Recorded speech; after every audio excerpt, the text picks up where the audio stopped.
Olá, eu sou Gabriele Machado e estamos começando o programa Mercado Imobiliário. Notícias, ideias e informações sobre o mercado imobiliário de Passo Fundo e região. Documentos que têm sido esquecidos na hora da formalização de uma compra e venda são a certidão negativa de débitos trabalhistas e a certidão de distribuição de ações. A primeira noticia a existência de ações trabalhistas já sentenciadas, enquanto que a segunda informa sobre eventuais processos em curso, isto é, os ainda não julgados. Uma positiva é sinal de alerta. Apesar de não ser de conhecimento geral, o fato é que as dívidas condominiais preferem as hipotecárias, conforme súmula 478 do STJ. Na execução de crédito relativo às cotas condominiais, este tem preferência sobre o hipotecário, ou seja, qualquer credor cuja garantia seja hipoteca de uma unidade autônoma não receberá seu crédito antes do condomínio. Não há dúvida que tirar boa foto de seus imóveis é um fator fundamental para gerar mais contatos. Quanto mais e melhores forem as fotos, melhor será o seu retorno. Ironicamente, por incrível que pareça, se você entrar agora em algum site ou portal e buscar qualquer tipo de imóvel, será difícil encontrar fotos encantadoras. Em boa parte dos casos, elas são medianas e sem nenhuma preocupação em vender através da imagem. Contudo, alguns corretores forçam a barra nesse quesito. Confira o que não fazer em termos de fotografias.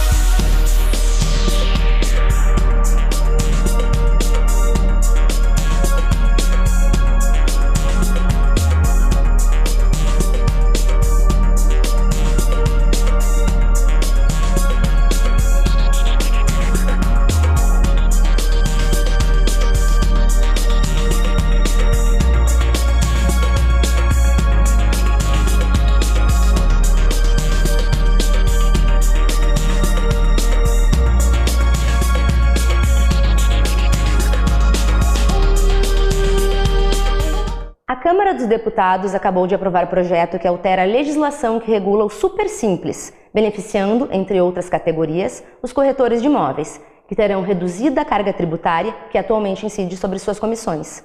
O projeto vai agora à votação no Senado, mas só entrará em vigor a partir de 1º de janeiro do segundo ano após a publicação da futura lei. Com cada vez menos pessoas dispostas a assumir o papel de fiador, o seguro-fiança vem aumentando sua participação no mercado locatício. Apesar de ter um custo ainda relativamente alto, coisa de 1 aluguel e meio por ano, essa forma de garantia vem se popularizando, graças à disposição de muitos locadores bancarem uma parte do prêmio para agilizar a locação do seu imóvel. Até 6 de maio de 2015, todos os imóveis rurais do país deverão constar no Cadastro Ambiental Rural, um registro público eletrônico criado pelo novo Código Florestal. O proprietário que não cadastrar seu imóvel ficará proibido de obter crédito agrícola, de contratar seguro e de deduzir áreas de APP e de reserva legal do valor devido a título de ITR, dentre outras penalidades. Comprou um apartamento pequeno e está sem ideias de como fazer render o espaço? Confira dicas de arquitetos em um apartamento de 36 metros quadrados. Olá, meu nome é Adriana, convido você para conhecer meu apartamento. Ele tem só 36 metros quadrados, mas é cheio de ótimas soluções. Contratei a Andrade Mello, arquitetos, a Érica está aqui, o Renato também me ajudou bastante. Ela vai contar um pouquinho de como foi a ideia dessas soluções. Uma das primeiras atitudes que tivemos na questão do projeto foi de ampliar a pia. Ela ficava aqui ao lado da geladeira e aí a gente transportou ela para esse lado e aí ampliamos o espaço e a área de trabalho dela. Trocamos o fogão, que era um fogão convencional, por um fogão de 2 bocas, né? Uma das outras soluções foi esconder o escorredor de louças, né? E tem a facilidade de retirar a bandeja aqui por baixo para escorrer a água. optamos por um revestimento para o piso que fosse igual para quase todos os ambientes. A gente só deu uma mudada na cozinha, mas mesmo assim, com o desenho de piso, a gente tem uma integração dele. E aí agora falando um pouquinho aqui da sala de jantar e sala de estar, a sala de jantar teve uma solução bem interessante. 2 aparadores com acabamentos diferentes, mas que juntos se transformam numa mesa de jantar. Então, tudo com rodízio, rodinhas de silicone para não machucar o piso. Aqui no Star, nós procuramos fazer uma sala tradicional, mas que tivesse espaço suficiente para receber a quantidade de pessoas, uma boa quantidade de pessoas. E aí, através da divisória, a gente consegue ter também uma integração com o quarto, e foi para lá que nós transportamos o home theater. Então, a gente inverteu a posição da cama, de uma cama tradicional, a gente colocou ela de lado e ela acabou se tornando uma chaise. Outra ideia interessante é a do baú, que aí ela pode guardar roupas de cama, peças de maior volume. A lateral também dessa cama serve para colocar livros, revistas, os controles da TV. A gente tem algumas soluções que ficam embutidas dentro do armário, como por exemplo, a tábua de passar roupa. Essa penteadeira também acaba servindo como uma área de trabalho. Se ela quiser, ela pode montar o notebook aqui. Tem um gaveteiro com gaveta para pasta suspensa que ela pode utilizar também como uma área de trabalho.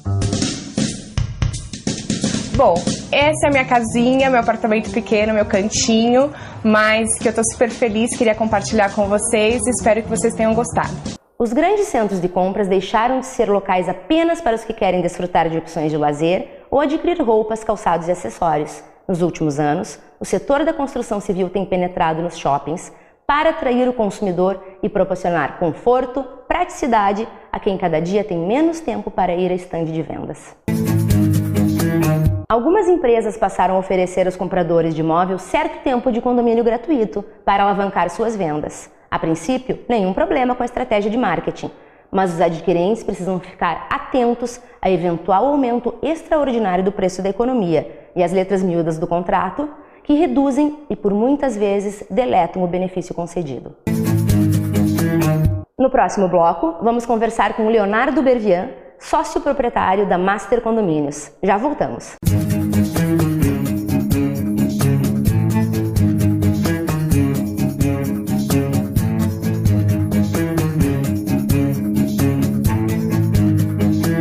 Concretizando sonhos em realidade, a Morando e Beltrame projeta e executa empreendimentos comerciais e residenciais sempre visando o cliente e suas necessidades. Com foco em inovação e tecnologia, a empresa planeja com sustentabilidade e responsabilidade, prospectando um futuro sólido junto ao mercado imobiliário. 33 35 25 08 www.morandoebeltrame.com.br. A emoção de conquistar tudo que você sempre sonhou. O seu espaço, o seu lugar, do jeito que você planejou. Seja bem-vindo, pode entrar. Venha conhecer seu novo lar. Como é bom ter tranquilidade, sentir que aqui tem felicidade. Master Imóveis, Shopping Bento Brasil, Passo Fundo. Tradição aliada à modernidade há mais de 35 anos no segmento da construção civil. A Balém Arquitetura e Engenharia projeta e constrói residenciais, comerciais e industriais para Passo Fundo e região. Contando com um portfólio de imóveis clássicos e inovadores, a empresa se faz presente em vários pontos da cidade.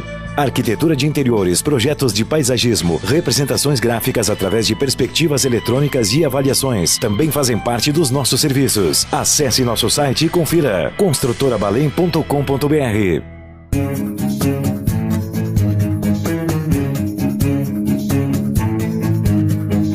Estamos de volta com o programa Mercado Imobiliário. Neste bloco, vamos conversar com o Leonardo Bervian, sócio proprietário da Master Administradora de Condomínios. Leonardo, seja muito bem-vindo ao programa Mercado Imobiliário. Ok, muito obrigado pelo convite e uma satisfação fazer parte aí desse seu programa. Obrigada. Leonardo, há quanto tempo a Master Condomínios está no mercado? Pois bem, a Master Condomínios ela foi fundada em 1º de março de 1994. Portanto, estamos já com uma trajetória de 20 anos inserida neste mercado que trata exclusivamente de administração de condomínios, que é uma atividade, né, onde por vezes causa uma certa controvérsia, causa alguns conflitos, mas enfim, é um mercado pujante, um mercado em desenvolvimento e é uma tendência dos grandes centros urbanos. Quem decide, uma dúvida que sempre nos perguntam, e é uma dúvida geral em realidade, houve a formação do condomínio, houve a eleição de um síndico, e vamos contratar uma administradora ou não? De quem é a decisão? É da Assembleia? É do síndico? É tomada em conjunto? Pois bem, é uma dúvida comum, né, que surge, mesmo porque é um trabalho que é uma terceirização de parte das atribuições que são conferidas ao síndico, que de fato e de direito é o administrador de todo o condomínio. Por vezes, o síndico, pela sua atividade profissional, ou às vezes pelo seu despreparo no que tange exclusivamente as lides administrativas, se socorre numa empresa onde, pelo seu know-how, pela sua expertise de mercado, ela acaba assessorando ele nas suas atividades corriqueiras. Mas, pro forma e também por uma questão de legitimidade e de isonomia do síndico, sempre se sugere, sempre se propõe que a decisão pela escolha da administradora passe pela decisão da Assembleia, até para que ele tenha, o síndico na sua gestão, uma lisura e uma transparência melhor nas suas tomadas de decisão, uma vez que a administradora contratada foi aquela que a Assembleia dos Condôminos escolheu. O síndico tem algumas atribuições e algumas podem ser delegadas à administradora. No geral, qual é a parte maior, normalmente, que uma administradora de condomínios costuma fazer? Pois bem, a questão da administradora de condomínio, ela se encarrega mais da parte operacional da gestão de um condomínio. A gente costuma frisar que a administração interna, aquela dentro do condomínio, ela não poderia ser diferente. Ela é capitaneada, ela é exercida, ela é liderada pelo síndico, porque é ele que tem contato direto com os seus condôminos, com os seus prestadores de serviços, com os seus funcionários, enfim. A lide interna do condomínio, ela não poderia ser delegada a terceiros, porque de fato a gente não teria condições reais e objetivas e funcionais de manter esta administração e esse zelo e esse acompanhamento efetivo. Porém, de outra maneira, de outra forma, existe uma série de outras obrigações que são meramente burocráticas e que precisa alguns cuidados e alguns conhecimentos específicos, principalmente naquilo que tange a legislação. Então, a administradora de condomínio auxilia muito ao condomínio naquelas questões relacionadas a serviços contratados, a indicação de alguns profissionais para os consertos e as manutenções necessárias. Também se encarrega de fazer o rateio e a emissão do boleto de cobrança do condomínio para os seus respectivos clientes. Ajuda, às vezes, no que se refere à contratação de serviços de portaria, segurança e zeladoria do edifício, para que esses profissionais prestem aos condôminos os seus serviços, principalmente no que tange a segurança e indicação e informações aos seus usuários. O envolvimento do síndico nas suas questões de ordem particular e pessoal. E isso, por vezes, conflita com os interesses de um condomínio. Então, se ele tem esse suporte, se tem essa retaguarda que deixa-o tranquilo com relação às obrigações legais condominiais, ele fica mais tranquilo e consegue exercer a sua atividade assim, com maior segurança. Perfeito. Leonardo, questões pontuais agora, dúvidas sempre com relação ao condomínio, sempre surgem muitas, a pessoa recebe o seu boleto e está lá escrito despesas ordinárias, despesas extraordinárias, e é uma dúvida de vez em quando, até quando o apartamento está alocado, é um inquilino que está lá, não sabe quem paga o quê. O que seriam as despesas ordinárias, as despesas extraordinárias e quem deveria pagar cada uma delas? Perfeito. O condomínio, infelizmente, ele se pauta em rateio de despesas, e isto é o principal foco de discórdia e de desavenças e de mal entendidos dentro de uma comunidade condominial.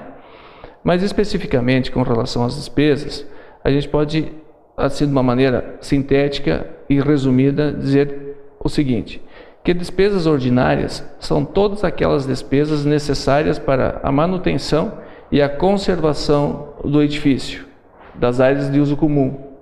E as despesas extraordinárias são aquelas que surgem na eventualidade, e principalmente aquelas que são geradas e são produzidas com o intuito de embelezamento ou de uma reforma mais contundente do edifício.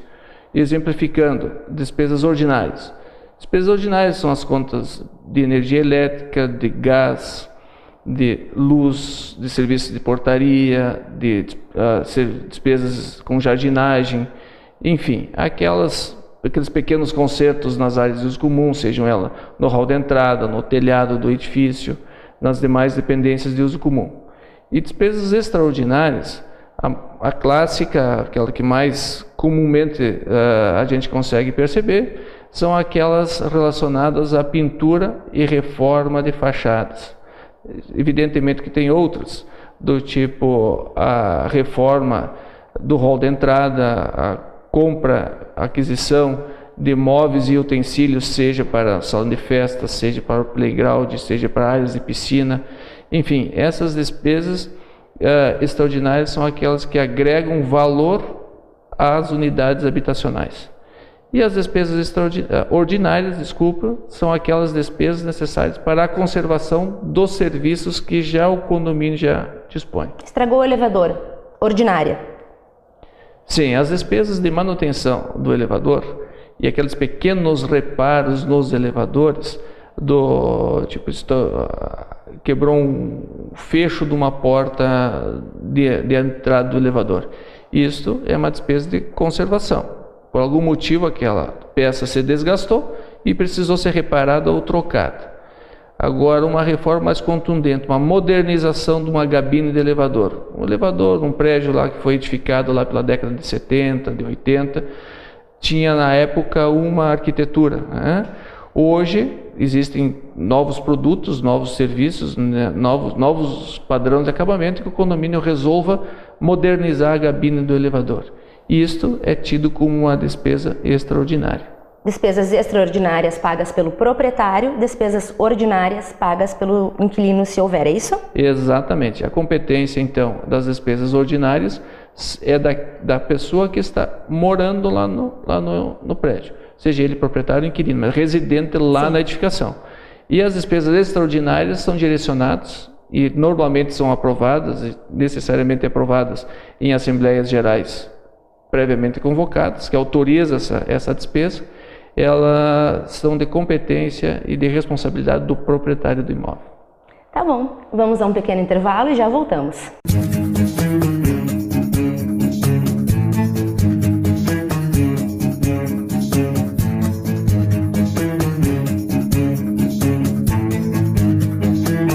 A emoção de conquistar tudo que você sempre sonhou, o seu espaço, o seu lugar, do jeito que você planejou. Seja bem-vindo, pode entrar, venha conhecer seu novo lar. Como é bom ter tranquilidade, sentir que aqui tem felicidade.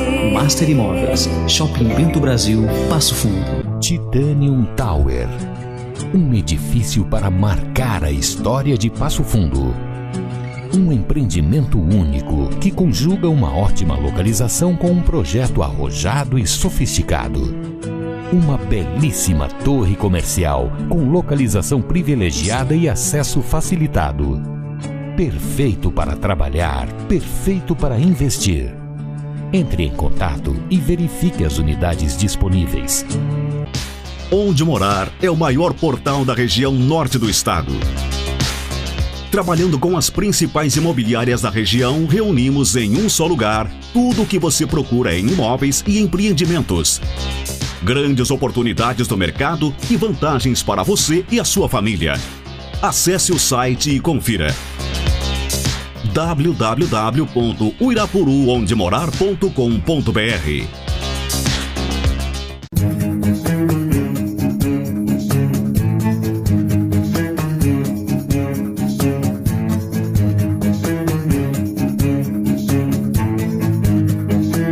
Estamos de volta com Leonardo Bervian, sócio proprietário da Master Administradora de Condomínios. Leonardo, muito bem explicado as questões anteriores. Outra coisa que também assusta os moradores do prédio, ficam em dúvida se você elegeu um síndico, tinha confiança naquela pessoa, e aconteceram problemas e os condôminos não estão mais satisfeitos com aquele síndico. Como se faz para pedir a retirada daquele síndico, para trocar aquele síndico? Como é esse procedimento? A questão da destituição do síndico, ela está prevista, inclusive no Código Civil, que pode ser solicitada através da Assembleia Geral, que por óbvio, um dos mandatários, um dos elementos que poderia solicitar essa convocação da Assembleia seria o próprio síndico, que por óbvio e por interesse não o fará. Então, 1/4 dos condôminos poderão convocar uma Assembleia com o propósito específico da destituição do síndico. E essa destituição pode ser não necessariamente com um objetivo específico, por uma causa específica, mas por um mero descontentamento por parte do restante da comunidade condominial. Prestação de contas, ela deve ser realizada com que periodicidade? É uma obrigação disso? Como é? A prestação de contas é uma das obrigações do síndico e ela, necessária e obrigatoriamente, deve ocorrer anualmente quando da realização da Assembleia Geral Ordinária. O que a gente recomenda e a gente vê como prática de mercado, que essa prestação de contas aconteça mensalmente, através da emissão de um balancete de receitas e despesas aos condôminos, com o firme propósito, e não outro, de dar publicidade e dar transparência à gestão do síndico, aonde os condôminos têm acesso às receitas, que são oriundas da contribuição condominial, do pagamento dos condôminos, e principalmente aonde esses recursos estão sendo aplicados. Então, sempre que há essa demonstração mensal, através de um balancete, fica claro, fica objetivo e fica palpável para toda a comunidade condominial ver aonde está sendo aplicados esses recursos, e havendo algum descontentamento ou vendo alguma irregularidade ou algum pedido de opinião, fica fácil para que esses condôminos requeiram ao síndico ou à administradora contratada os esclarecimentos necessários. Tá joia. Outro assunto também, Leonardo, muito visto hoje é com relação ao atraso, né? Atraso da cota condominial era dia 5, você atrasou, foi pagar lá dia 6. A multa permitida hoje qual é? Os juros aplicados, quais são os permitidos? Quais são o que a legislação hoje permite? A multa por atraso de condomínio, ela está estabelecida no Código Civil em 2%, acrescida de juros moratórios legais, né, de 1% ao mês. O que ocorre? Ocorre que é um dos atrativos para incentivar a inadimplência, é justamente esta baixa penalidade imposta aos condôminos inadimplentes. De outra forma, e analisando assim de uma maneira assim macro, com a mudança desse índice de aplicabilidade de multa que se deu pelo Código Civil, alteração do Código Civil de 2002, antes a multa era até 20%. A partir do surgimento e da aprovação da vigência do novo Código, passou a ser 2%. Isso, num primeiro momento, gerou aí um acréscimo na inadimplência dos condôminos para com os seus respectivos condomínios. Melhor analisando e depois vendo a repercussão dessa lei, a gente percebe que a inadimplência acabou caindo os índices. Por quê? Porque alguns condôminos, por diversos motivos, não dispunham do valor necessário para fazer frente às despesas no dia do vencimento. No dia seguinte, eles eram penalizados com 20% de multa. Que as pessoas, por protesto, por não ter o recurso necessário para saldar essa multa, acabavam fazendo com que deixasse para pagar no mês seguinte, então teria, em vez de uma cota condominial, tem duas, e aquela situação, sim, ela ia se arrastando. Hoje, a gente percebe que aquele condômino que atrasou, não porque quer atrasar, por algum motivo contundente, ele acaba pagando no dia seguinte, 3 dias depois, na quinzena, mas acaba pagando. E aquele condômino que é inadimplente contumaz, que evidentemente existe, esse não, ele continua inadimplindo como inadimplia anteriormente.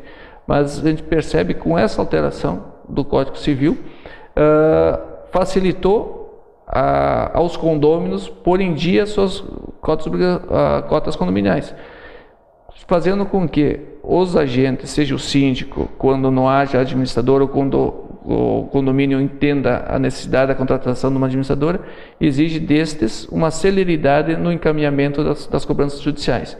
Imediatamente após a inadimplência, medidas administrativas e judiciais devem ser tomadas imediatamente para evitar que a inadimplência acabe inviabilizando a questão financeira do condomínio. Bom, Leonardo, acho que muito esclarecedora a nossa conversa hoje. Tenho certeza que conseguimos tirar muitas dúvidas. Leonardo, quem quiser procurar a Master Administradora de Condomínios, o telefone, por favor. Bom, o telefone da Master Administradora de Condomínios é 3311-7997, localizada no Shopping Bento Brasil, na rua Bento Gonçalves 484, segundo andar. Ok, Leonardo, muito obrigada. Este foi mais um programa Mercado Imobiliário. Você nos encontra também no Facebook, Programa Mercado Imobiliário. Nos falamos semana que vem no canal 26 da NET. Até lá!